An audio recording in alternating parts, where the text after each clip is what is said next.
had a job, a corporate job. I had a condo. I was paying a mortgage. I had a car that was paid off. I had people there who I guess you could consider friends or allies. I had comfort in the United States. But what I wanted to leave behind, it was for the purpose of me obviously coming here for something deeper, something more spiritual, something that would be more fulfilling beyond the material, beyond the things that I could possess in my hand. I wanted to be able to go to a place that was slower and a place that I felt like was safer and that would enrich me in more ways than purely financial.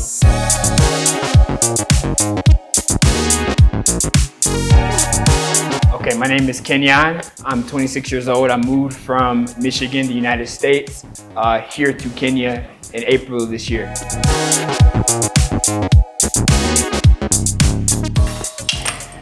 All right, this is just a tour of my place as it is right now. It's 1 bed, 1 bath. Something like this is about $3,200. You could get it for a lot cheaper, maybe $20, depending on where you are. This is a new build. I'm the first person to live in this unit. I have a view of the main road from the balcony. Right now, as you can see, they're building some bed-sitters across from here, putting some different things down. So again, that's what I'm trying to do. I'm trying to, fundraise, get some money together so I can at least build the main secondary, so I can then concentrate on the next steps of building the main house, and then I'll be able to start growing food. And the whole process is something I'm doing by faith. I have to still be able to take care of myself month to month in the apartment that I'm staying in until I'm able to make the transition over to the land. It's not the same where you have, like in America, you can get a van, or not a van, but like an RV, some type of mobile home, and put it on your property and live there. It's a little bit different here. It was a growing desire to come home. I believe in the gospel for all nations, for all people, every people and tribe and nation and tongue, they'll all be gathered around the throne, okay? But I also believe that there is information in the scriptures that point to identity. It points to where the world is going, how things are moving and shifting. These things are prophetic. And I believe we're living through Bible prophecy right now. I believe what we're seeing right now with the diaspora is God regathering his people. Now, he's using a lot of different ways and means and methods to do this, okay? He may be using YouTube influencers. He may be using travel agents, or anything on TV, anything that you can find as a reason or as a resource to draw people in to want to come here, whether they think they want to come to visit or they want to come to stay. But something's happening in the atmosphere and it's drawing people here. And that's why I was drawn here. I'm in America and I'm making good money and I'm living comfortably, but spiritually I'm getting uncomfortable. I'm feeling tense. I'm not able to find somebody to make a real connection with, especially not a young lady, nothing like the woman I've met. I'm not able to really envision having land and owning it and being able to build a homestead and grow healthy food, not with the stuff in the air, not with the chemicals in the seeds. I'm not able to really hone in on the vision of living a simple, humble, self-sustaining life around people who I feel like will love me back, in an environment that I believe is gonna be sustained during hard times. America to me is very close to tipping over, in a sense, when you have people against each other, the government and the people against each other, the government against other governments. It's different from being here, where at the very least, if the government is really the only problem for the most part, but the people are still together, or at the very least, the government's not at the highest tier of conflict with other governments, this is a safer environment to be in terms of world events if something were to happen. So there's a lot of things that I could say about why I wanted to come back.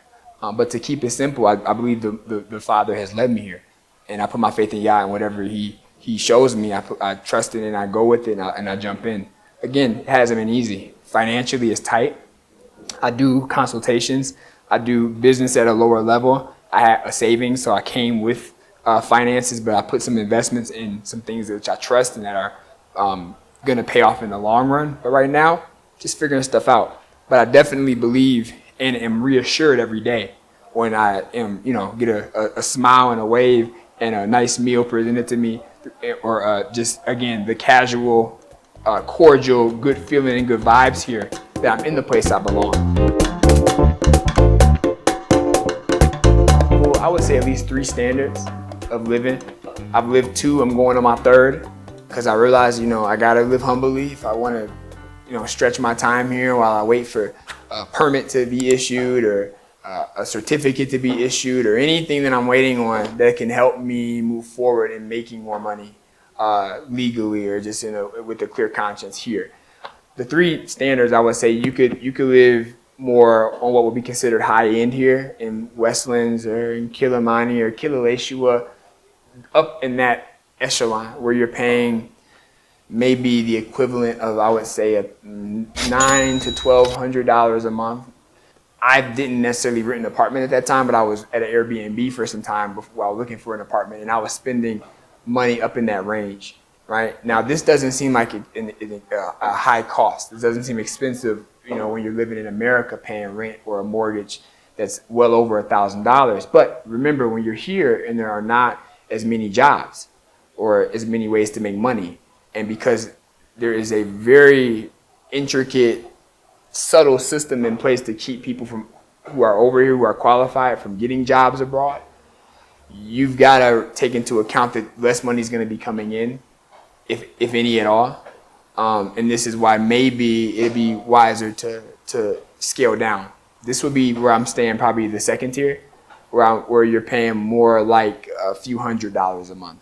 All right, that's more sustainable for if you're going to be here a longer period of time or permanently, while you get your business set up, or you're looking, to secure work somehow. And then I would say, after this, the next place I'm gonna be shifting to, Navasha, which is over near the land, but they also have a town and areas you can rent apartments. Although you can find places in this category in town here, it's just obviously Navasha is where I'm supposed to be. It's closer to where everything is at, where I'm trying to, develop and build up. You could find yourself maybe spending $100 a month, and you would get something where maybe there's no stove or refrigerator, just like in the other tiers, but you can buy those things, won't have to pay for them recurrently. Some people rent temporarily into their furniture and their stuff comes from overseas.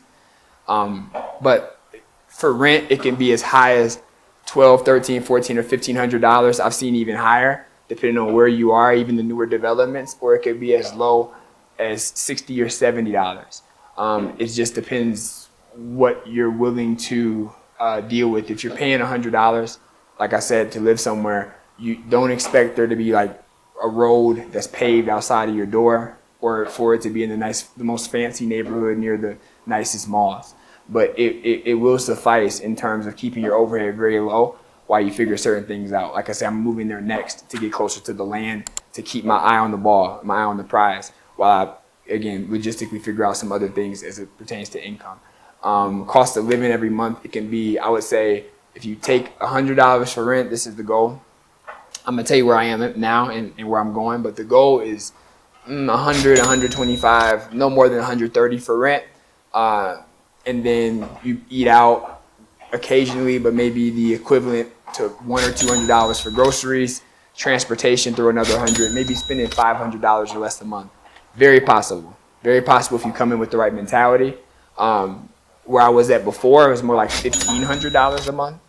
And then when I just got here, I was spending probably close to 2 or more, just because I didn't have an awareness or a discernment to realize, okay, you got to slow it down, because you still have some things that you got to figure out. Don't expect them to get figured out so soon when it comes to permits and then applying for certain jobs, or just the idea that you can work without it while you wait. There's a lot of things that, again, technical things that I've sorted out since being here. But I would say those are probably 3 living standards. You can pay 25, 15, or 5, depending on what you are expecting, how long you're staying, and how much money you're making. I'm probably in the 15 range. And then as far as income, like I said, with sales that I've had, successful sales, with successful referrals to the attorney, and money I've had saved, I would say I'm usually working with about $1,500 a month. definitely not in a position right now to, do some further investing in my property. I've got it fortified. That was a benchmark for me, putting a gate up and a fence and having all that security, getting the right paperwork, getting everything legally underneath me. But now the next stage to building this homestead, because really the goal for me coming out here was to set up a ministry, honestly, to preach the gospel. But I didn't want that to be something I would make money doing. I wanted it to be something I could do freely. So setting up a home base, then setting up a church, doing the same thing, paying it off, paying for the land, paying for the building, and then preaching the gospel was the way I wanted to do it. But as far as income, it trickles in based on clients. And what I'm doing right now is leveraging the money I make from that with the money I've saved and set aside to basically sustain me as I figure out the next step, which again, I'm trusting in the Father every day to give me clarity and to give me answers to do that. And this is the first phase of developing my compound, my homestead. I was able to acquire this with my fiancée, the love of my life. She is Kenyan, so we were able to do this the right way, and I have the paperwork to go along with it. It's very fulfilling to being out here. I can see the future, and what I envision, I'm working diligently towards. So let me just show you what it looks like on the inside. Yeah. Now when you come in, although this is the back door, what has to be done on the inside is really reseeding trees around the interior perimeter, like bush trees. And then obviously for the landscaping, on the far end towards the gate, which is the front entrance, that's where the housing is going to be. About a quarter of the land is going to be designated to greenhouses. Over here, I envision at some point a gym, entertainment space, gardens, a pool, waterfalls into the pool, sort of a step up type of thing. And there's just a lot of ideas I have. But I think the main thing is housing. Maybe the secondary homes first, the guest homes. And then at a later stage, I would do the main. Something that could house a single family along with in-laws. So generations. The way it feels to own this is like a dream come true. Again, there's so much that has to be done. It's really at the beginning stages. It's not even really a fraction of the way done. What it looks like now is not what it's going to look like when I'm complete and when I'm settled and I'm content with it. But at the very least, I can say it's a dream come true. There's a lot of things I want to accomplish with this, and a lot of people I hope to inspire to let them know the same thing can be done. But it definitely is a work in progress. So humbly, I'll just say it's fulfilling, but there's a lot that I need to accomplish in the meantime. I felt called here. I really do, because I really did, because of the fact that I spent a lot of time in the U.S. Thinking about, dreaming about, wanting to be here. And as time went on, a plan started to form within my mind and of how I could come over here. And I knew it would take a lot of courage.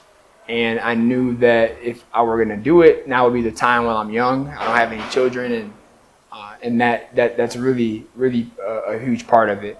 Again, praying, seeking God, and trying to get guidance, trying to understand, like, can I do it and how was a key part. And I have gotten to the point where, I do feel at home here, and I do feel good about being here. Again, it's a lot of up and downs, a lot of things that I have to still figure out in terms of just the way of life here, the pace, the way that certain systems work, the way that you get things done. But it has overall been something where I feel like I was called here because I'm strong enough to figure these things out. And it's not something that maybe everybody is at the stage of being willing to do or able to do, but it's something that I believe I've been prepared for. And that's what I'm here to do, here to get integrated, here to learn, and then here to share with other people, how to do the same thing. Hey Web Nation family, for years we've been sharing stories of diasporans who have relocated from the diaspora and currently living here on the continent of Africa. You guys have been enjoying the episode, saying in the comment section that you want this to be you one day. Why don't we just bring that time to now? we are inviting you to come on a trip with us to South Africa, November 2026. This is going to be an 11-day experience of we visiting cities like Cape Town, Johannesburg. We having experiences like going to the wine lands and actually experiencing South Africa, the people, the food.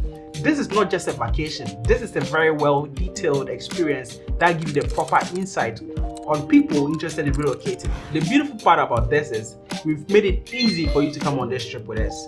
By you just making the deposit, you get to pay the rest in installments. You have about 10 months to make an installment and get yourself on a trip with us to South Africa. Scan the QR code, secure your spot, and see you in South Africa.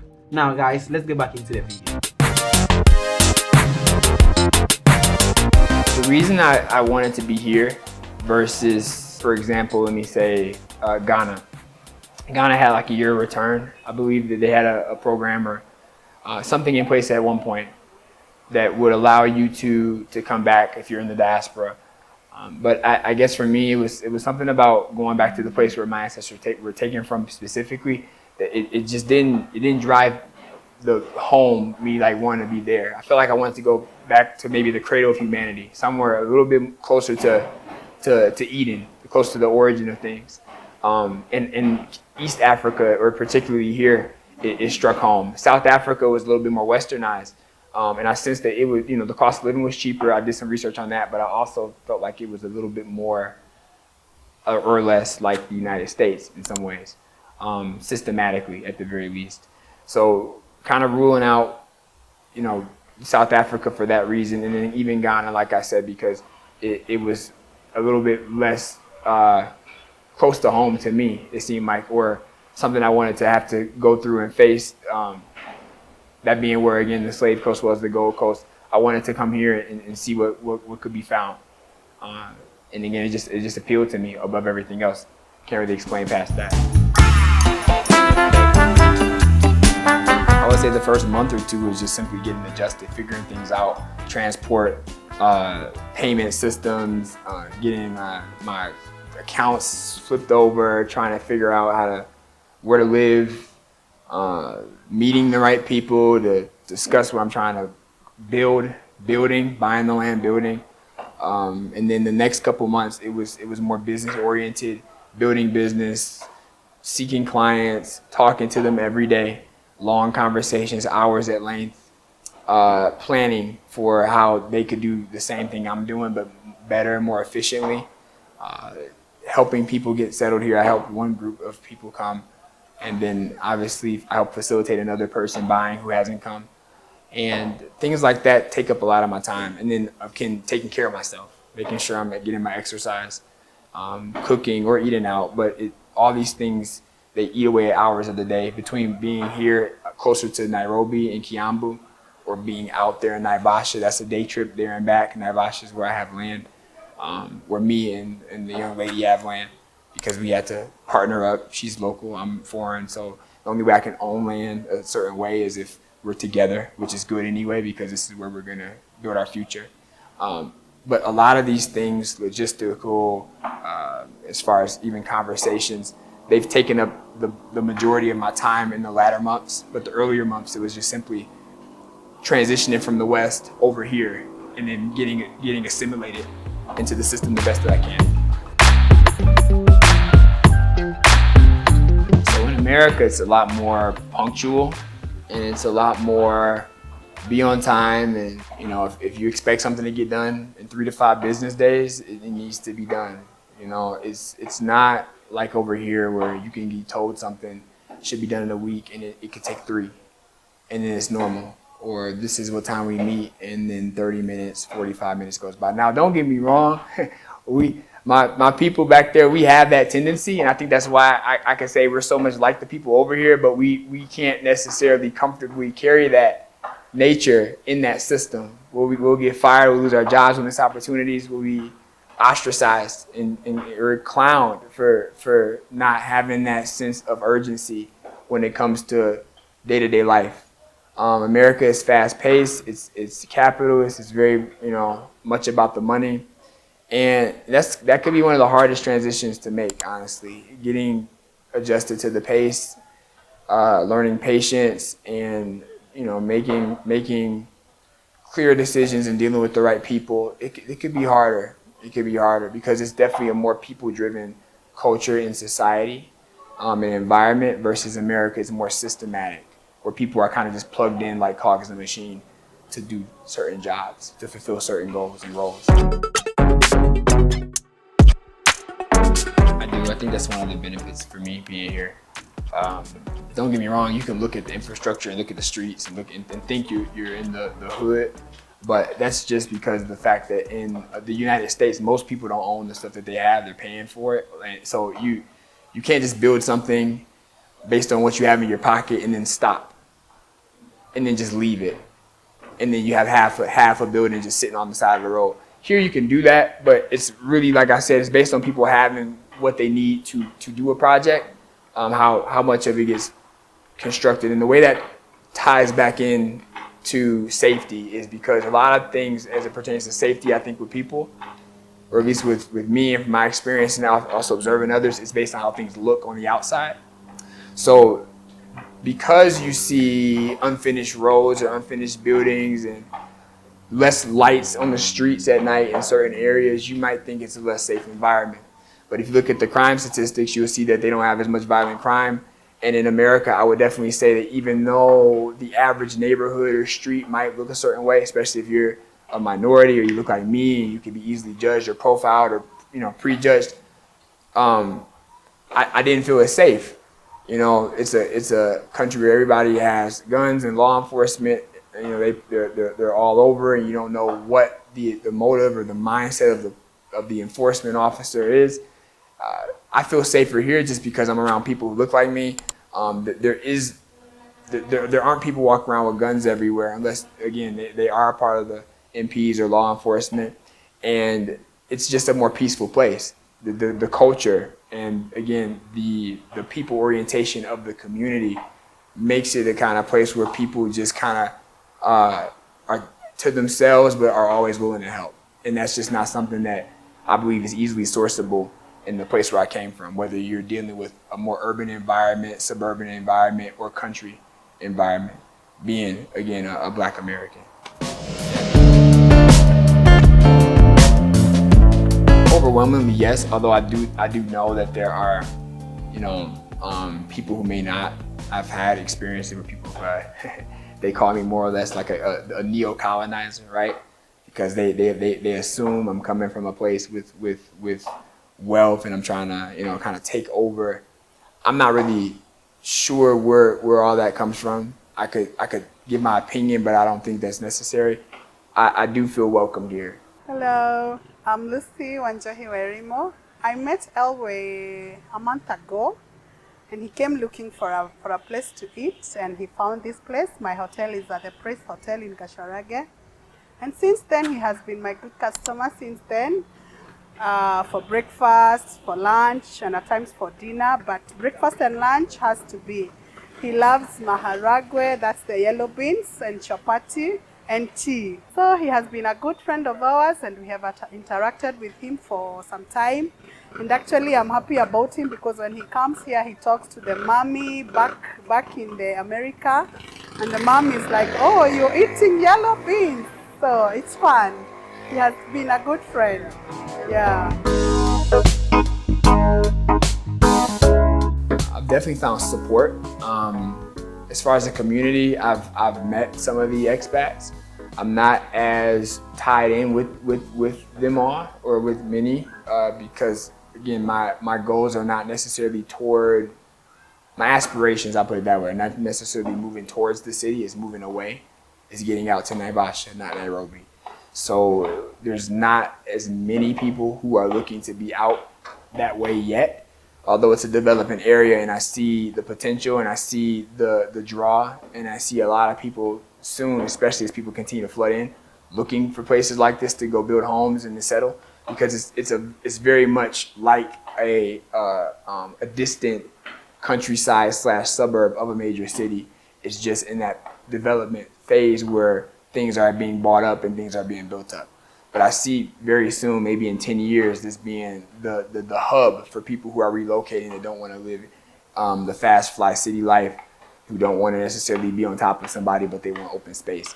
Navasha is definitely going to be the place. And that's what I saw when I saw the place online, and then when I came to visit and see it in person, and when I decided to move forward to buy it, I saw the potential in it, and that's what I'm investing in. And that's why I believe the struggles that I'm going through now are going to be worth it in the long run because of what I'm moving towards in the future.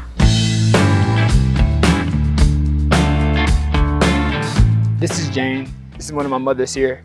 They fed me and took care of me, lodged me when I came out here, and definitely inspired me to take the leap to maybe move out here away from Nairobi. My mother introduced me to Jane because they were on the same flight when my mom was returning back to the States. Lovely woman. She's a director of Sayari Prime Homes. I think I pronounced that right. Sayari. Sayari Prime Homes. And this is Ameris Estates Phase 1.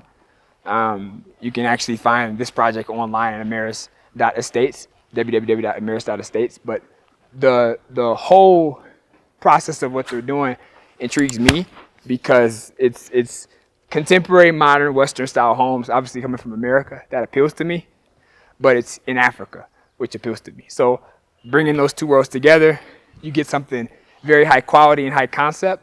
And you know, I've been out here already to see it, but I just kind of want to show you what this looks like, just in case you're interested in investing, because I'm very much interested in having him do like the design for my house, my secondary, my primary. The architecture is definitely cutting edge and high quality, but even with the high ceilings, stuff like this is the stuff that you can actually get here if you're interested. It doesn't have to necessarily be the Kenyan standard if you have a different type of taste or touch that you want in your home.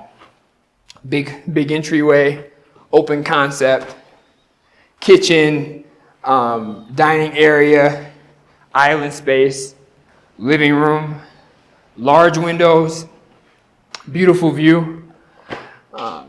Again, a lot of storage behind, bathrooms.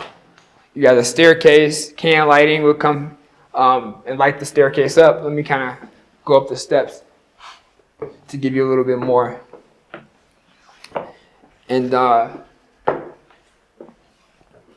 mean, really and truly, like I said, my whole thought process and vision is to be able to move out here and settle. I'm trying to have a home base, but it's really about building a community. It's not just about coming out here and homesteading and isolating myself from the world. You're gonna have neighbors, you're gonna have people around. And the encouraging thing for me is knowing that Jane, the whole family, that they're gonna be out here and there are people I can rely on and, raise a family around. So let me just show you a little bit of what they got going on. And really and truly, like I said, it's a really impressive structure. It's a promising project. Again, if I could pay to have this done, something like this, on my property right now, I would. But in time. These are bedrooms. This would be the children's bedroom, the one that you're looking at. And this would be another guest bedroom. Over here would be more of a space for, I would put a gym in here if I were here, or a library, because upstairs is actually like a master suite. But again, these are the kind of developments that you can see all around. Even if you look out the window, you see houses everywhere. A lot of people who own these houses are foreigners, some from America, some who are Kenyan who went to America and have come back. It's just a lot of potential. While people are coming, not everybody wants to stay in the city. So I see this as the go-to. I see this as a place where you can get something more along the lines of a country, suburban lifestyle, with, again, quality roads and access to food, good markets, and then again, peaceful, quiet, humble living. Yeah, as he's saying, I met his mother on my way to Germany to visit my family who lives there, and they've lived there for more than 20 years. So we have a second home in Germany, but we relocated here in Kenya, in Navasha. So we have our home in Navasha, just a few kilometers from our site here. And we like this place because it's quiet, the views, the weather, and that's how we came about also doing a project and incorporating other families from diaspora and people who are aging up like us because of the weather. It's quite warm here, so there is no winter, and and many neighbors also from abroad are also building here. So we thought of starting a project. So this is the first phase. We'll be having 4 houses here, the same design, 4 houses, and that's why we want people to come and invest with us. We are doing it off plan, but this is the first house as a show house. And that's why we haven't completed it completely, because we want anybody who is interested to tell us, how do you want it finished? Which kind of windows do you want? Do you want grills? Do you want just plain? Because especially where we are, our second home, there are no grills. So that's why we have left it all open for the investor to come and tell us what they want. I want to take you up to the 3rd floor just to show you what the master suite and the view looks like. So just come and follow me. Again, you've got the bathroom here, and then you have the staircase that takes you up to the top level. It's 3 levels. The one thing that I really do like is the view. What I would do for my own, it would definitely be a view from the roof so that you can see out into the countryside. You can see the lake and the mountain. So I'll show you. Basically, it's one of those things that you really can't put a price on. You can also see there's other developments over here. But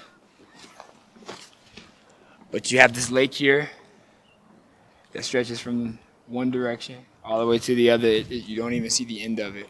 From this side, you have Mount Longonot all the way to the left. I would definitely have to say, for me, the value of having land, it exceeds the value to me of having, gold or precious stones or silver, whatever you can invest your money in, because land is going to always be beneficial for the most necessary things, which is having a roof over your head and having food to eat. That's why a compound or homestead made the most sense to me.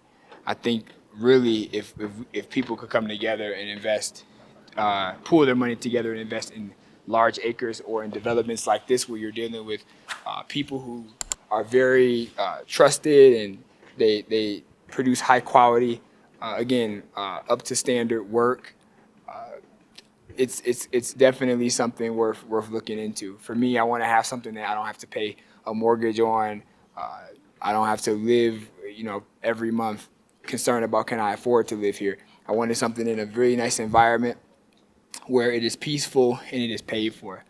And I really see that as the value in investing in land here and developing a home. And if you need any advice, consult me. I can definitely point you in the right direction.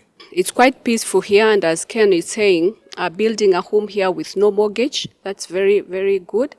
And that is the kind of thing that led us to do a project here, because we know people in the diaspora who have been really cheated by real estate people. So we decided to do a project that people can buy in and build with us face by face with no mortgage, and according to their budget. Yeah. The thing that I wish or I would have done differently had I known before moving to Kenya would definitely be come in without any, as few Western values as possible. Come here with as ready and willing to be a part of the community that you're about to move into as possible. Come in it very humbly. Come in with a mentality of save, spend less, drive the public transport, pay the most affordable rent you can, eat out the least you can, buy groceries, cook, just do those basic things. But but it's like, look for somebody who's living like that, and try to get into their world, so that you can also live like that, to again give yourself more time to figure out, like, okay, now that I'm here, how do I stay? Now that I'm here, what do I do next? Now that I'm here, what do I want to do? What do I feel led to do? What am I called to do? Again, my goal and my mission is not centered around being a big businessman. I do know it takes money to do what I'm doing, and that's what I'm kind of sorting out right now. But it's ultimately, again, ministry. It's ultimately to have a church. It's ultimately to reach people with a last day's message.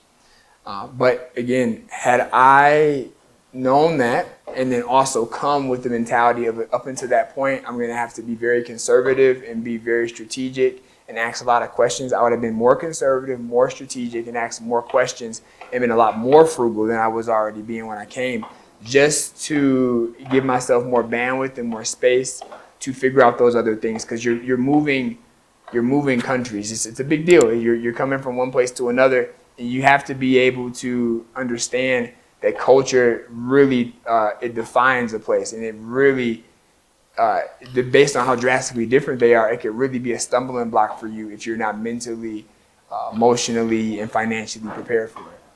You know, take it coming from me. I don't hope or want to ever go back, because even when I think about having to go back temporarily to handle some business and some personal matters or family matters, it's one of those things I pause about, because looking at where the world is going from just a more spiritual point of view, I don't see it necessarily going in a favorable direction for the U.S. And if I had to go back for any reason, then I guess based upon me having to go back, I would. But it would be with reluctance, and it would definitely be with the intention of returning back here. All right. No, I can't say overall I would want to go back. But at the very least, if circumstances pushed me to, then that's where I'd have to go back. The visas are relatively cheap. I know they have like a 5-year one, but there's also the 90-day one. The only issue I had with the visas was operating the website. Sometimes it's not, you take photographs with your phone of the passport and it doesn't capture it because of a glare. So at one point, I had made a connection with somebody who I trusted and still trust. She's a really, really good girl. Her name is Purity, and she works for Rickshaw, which is a travel agency here. And she'll help me get my visas, maybe a $10 service charge plus the visa. I pay about $60 to get she'll issue my visas. I've left the country at least once since I've been here, and then came back, and I was gone for like a week.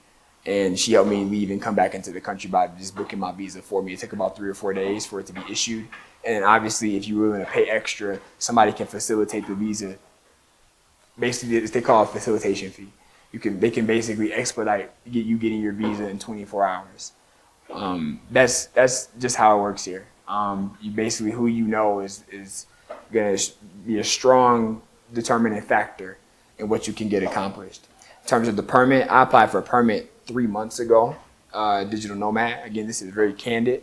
I went to the immigration office here, which is downtown in the CBD, to try to get them to look into my file to push it. The only help I was able to get leading up to me going down there were people saying they could help me if I paid them a certain amount of money. This is actually why I think a lot of people choose not to come here if they're going to come back to the continent and they go to other countries. I would say that, by the grace of God, I overcome this. I'll be able to move forward, and I'll be able to do more work outside of just the business that I'm building. Maybe whether it's remote worker or whatever the case may be. But it's just one of those things where it's not clean, it's not clear cut, it's very much people oriented, and a lot of people have their own selfish human ambitions and desires, usually after the course of making money off of somebody's desperation. So keep that in mind. If you come, maybe try to get the permit thing sorted out, or at least started before you get here. And then again, they're going to name a price, do some comps if you're going to go that route. Otherwise, long-term visas might be an option, or if necessary, try another country. I'm in the fight that I'm in. I'm going to keep fighting. And again, any support that you offer, I appreciate that. But I would definitely say, as far as obtaining visas or like furthermore permits being something that you would want to go for because it'll help you get an ID here, help you open a bank account. You can't do that with a visa. You can also, again, have a longer term of a stay depending on what kind of permit you have versus the standard visa, which would be 90 days, or a 5-year visa. those things can help you get citizenship over time. It'll put you in a position where you can apply to be a citizen. Otherwise, obviously, you marry somebody if you come over here, but it's rigorous. It's rigorous. It's not straightforward, and it's not for the weak. In the next 5 years, I'm hoping in 4 years, I'm in a position where I can build a church, build a ministry, build an assembly. But that's going to be after I'm able to build this home, this homestead, this compound, and establish a home base here. That's the next mission. The next goal is to figure out some ways as I build business and I do things here to help draw other people here who are looking for a way out of where they're coming from. It's just to figure out what's the best way, what's the most conservative way to develop this property, so that by the time I'm 30 and I've been here for a long period of time, I can then shift my focus to building, again, that assembly to do what I believe I've been called to do by the grace of the Most High, and that's, again, to preach His word and to reach people and to affect them in a positive way and to change lives and to wake folks up to what's going on. I hope that that's where I'm at in 5 years.